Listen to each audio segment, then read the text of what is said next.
President Trump has said that he is 100% committed to hitting the UK and European allies with tariffs in protest at their opposition to his plan to control Greenland. Well, today the president refused to rule out using the military to seize the Danish territory. When asked by CBS if he would use force to seize Greenland, he said no comment. Now, this is after Sir Keir Starmer held an emergency press conference this morning in the UK responding to Trump's tariffs threat. Here he is.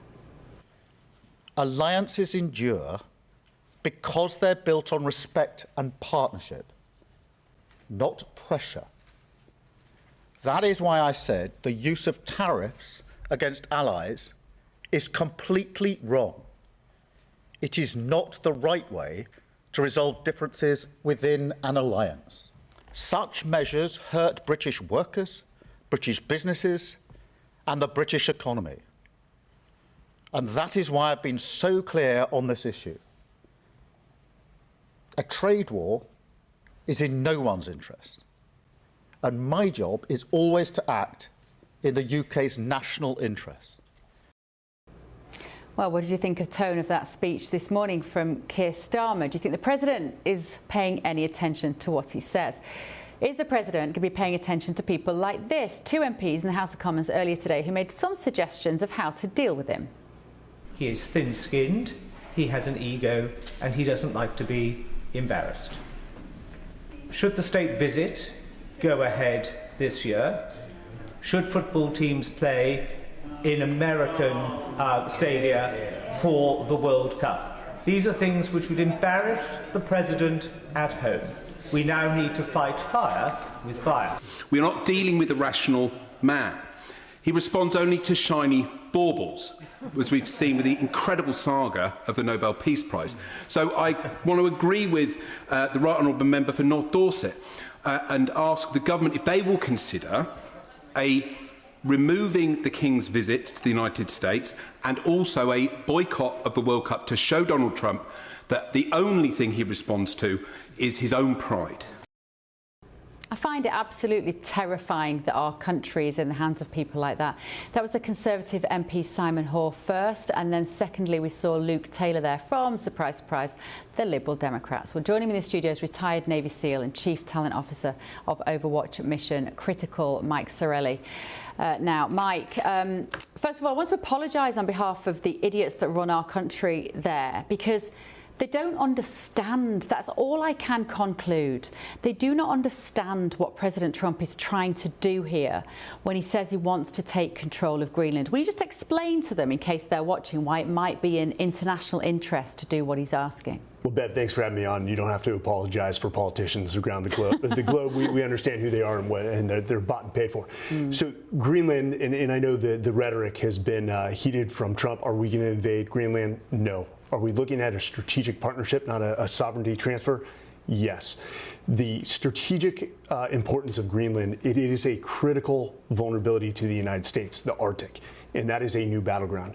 If you look at the Russian Northern Fleet, they've built up quite a fleet that not only threatens the Arctic, but the Atlantic through the GI-UK gap, which is the Greenland-Iceland-UK gap, which is a maritime choke point for their submarines coming into the North Atlantic and then the broader Atlantic. Beyond that, think of surveillance, monitoring, and assessment. The need for advanced radar systems that give us early warning on ICBM launches from Russia. Is that intercontinental ballistic missiles? It is. Thank you very much. And there's something called the Greater Circle routes. So if you look at any ICBM launches from Russia, they would actually cross the Atlantic into the United States. So that's the critical nature of Greenland. This is, and hopefully in Davos, we have that coming up with the World Economic Forum annual meeting, that the rhetoric will tone down. They will see that NATO as a partnership needs to build up Greenland collectively for both the security of North America as well as our UK and EU partners. So, this is Trump. Much like he's forced NATO to increase their GDP spend on defense, this is his very Trump-like way of holding our partners accountable to the threats that are emerging. Is this one of those occasions, though, where his bombast, which can be very powerful, is encouraging people to stop listening?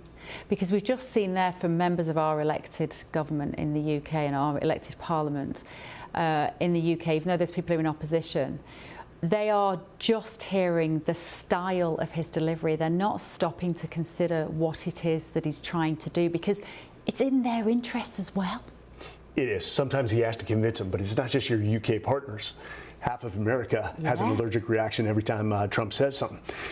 You've got to hand it to him. Success after success with taking out Iranian nuclear facilities, with the capture of Maduro. He is on a roll. He's ended 9 wars in his presidencies. The guy he's got a vision. He's seeing the battlefield, and he's changing the chess players on the global chessboard. So again, he sees that, well, right now, Russia is the pacing threat. China is a long-term threat to the Arctic. They've already been trying to get in with economic deals with Greenland. And then additionally, the thing we're not considering is, with China having a lock on rare earth, Greenland is mineral-rich, infrastructure poor. Beyond rare earth, minerals, hydrocarbons, and even uranium. Greenland is of importance to us and NATO. This interruption is brought to you by ExpressVPN and their New Year deal. New Year, new VPN, and a huge saving of up to 80% if you act now. You're busy planning how to get in shape, but the hackers are planning how to get into your accounts. ExpressVPN locks down your connection so you can start the year protecting your data. So scan the QR code or click the link in the description now. And my understanding is that America and the UK and European countries have been caught napping in that issue. So Russia and China have been around the African countries, and they have bought up the rights to their rare earth minerals. And what do we need them for? Basically, all the infrastructure of the future: solar panels, wind turbines, batteries for electric cars.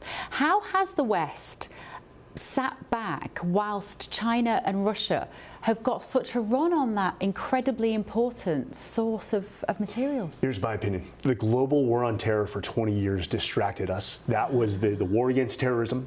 Was the attraction. That was the immediate fight in front of us. While we were doing that, China was bought and paid for Africa. But what's interesting and accelerates this is with the removal of Russia and China from the Western Hemisphere, Venezuela, now it is a rat race to take over the Arctic, which again is mineral rich, which as the ice caps melt, the cost of distance for maritime travel reduces. And that's why it's so important. And with the ice caps, again, as they continue to melt, China will now use those trade routes as well as those military subsurface routes to get access to the Atlantic at ease. And we keep hearing the language around this issue, I think, is incredibly misleading. The idea that he would invade Greenland. I made the mistake of using that phrase myself when we first started talking about this a couple of weeks ago, because it all just, we don't know what the terminology is around this. And I think, as you just said then, this is about a collaboration with Greenland rather than a capture, isn't it? Why is he not communicating? A collaboration with our NATO partners. With the NATO UK partners. and NATO partners, 100%. Again, we call it Trumpism. It's just his style. But if you look at NATO sent roughly about 30 troops in response to this to prepare for a U.S. invasion. That is nothing but performative with no substance at all. I mean, 30 troops, come on. Let's see what comes out of Davos at the World Economic Forum meeting. And let's see if the rhetoric tones down, if we're ready to partner, if we're ready to make major investments in Greenland and make that a military and mineral-rich oil and gas infrastructure state for the good of not only the Greenlanders, who have the right to self-determine and self-govern, but for the good of the NATO alliance.